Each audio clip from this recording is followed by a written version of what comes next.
a rich person's area.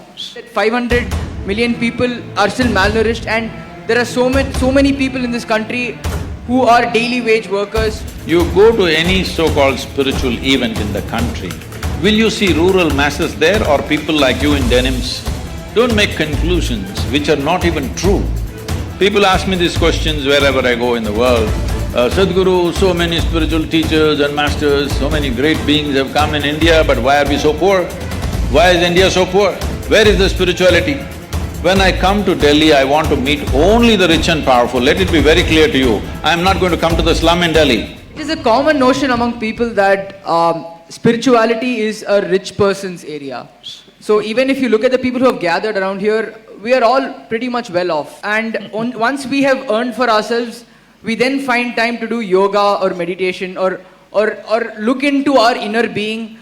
But as we were discussed throughout the whole discussion till now, there are, yes, you yourself have said that 500 million people are still malnourished, and there are so many people in this country who are daily wage workers who at that point of time, spirituality and learning of their inner being would not be the most important thing for them. Their most important thing would be feeding themselves and their children for the next meal. Really, you think so?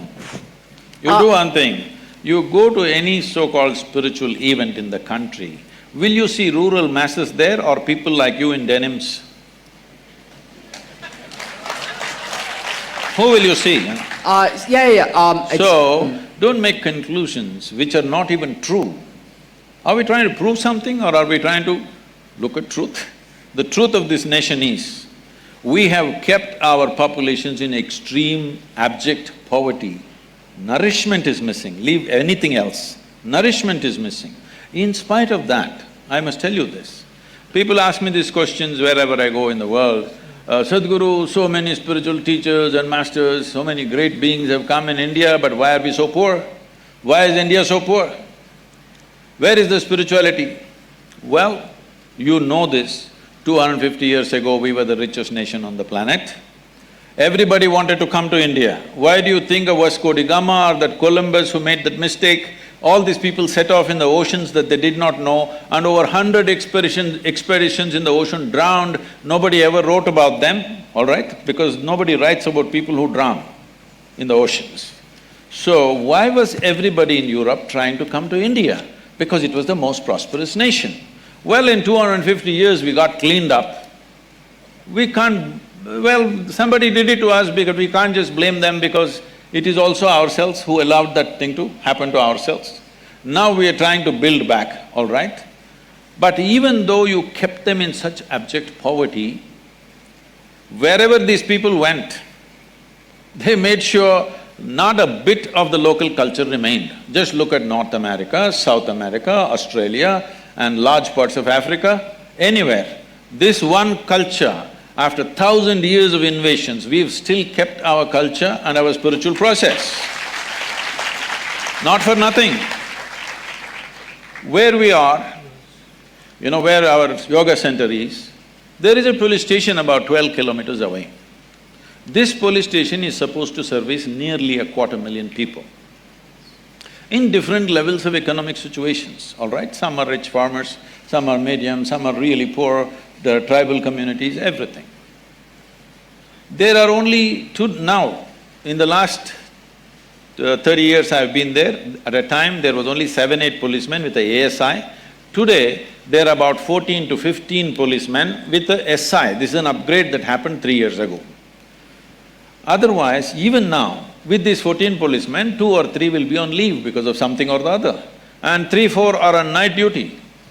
Hardly 7-8 policemen for 250,000 people. And these are poor people living in small huts. People are driving in Mercedes cars up and down. But they never pounced on them, killed them and took what they have. It never happened. This is spirituality, if you've forgotten this. This is spirituality, you understand?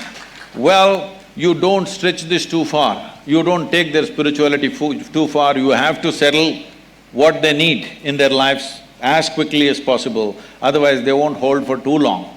But it is because of that spiritual process, we as a nation have survived in spite of all the abuse that's happened to us. And don't say rural masses don't have spirituality, they are the ones who are really on. Urban masses are losing it, isn't it? But for people who are working every day, like for example, the maid in my house, for example, let's say she works in 5, 6 different houses, she probably is able to make 4,000, 5,000 a month. And at that point of time, she would try to, the most important thing going in her mind would be educating her children, probably feeding herself. I am saying that they do deserve to Yes, have the self-awareness and the spirituality, but how will we How will we this? do it? If you do not know this, 70% of our work is in rural India, where the poorest of the poor are, okay? It's free of cost. You walk with me in Tamil Nadu, you go into a village, the entire village will gather. Not for money, not for something else, because they know there is some tools of transformation which they can make use of. So in the city, there is money involved simply because you want it in an air-conditioned room. Air conditioning is on right now. Whether I pay or you pay or somebody else pays, somebody is paying for it, isn't it? If you don't understand this, you have no sense of economy. That's the biggest problem in the country. People have no sense of economy, so they're always asking for welfare schemes. Give me this, give me that. But whether I pay or you pay, somebody is paying, isn't it? If what is paid is not accounted for, it's not going to work. This is the reason why we are poor, because we are not conducting our economics properly. Now, spiritual process is about inner strength, especially if you are going through hardships. Inner strength is most important or no? That is the time to remove it. Is it there for the rural masses? Definitely there. Much more. 70% of our time we are investing. But when I come to the city, when I come to Delhi, activists come and invite me. Why are you only meeting the rich and powerful? Why are you not coming to the slum? I said, the whole goddamn country is a slum and I'm traveling all over. When I come to Delhi, I want to meet only the rich and powerful. Let it be very clear to you, I am not going to come to the slum in Delhi because the entire country is a slum if you have not seen. Thank you, sir.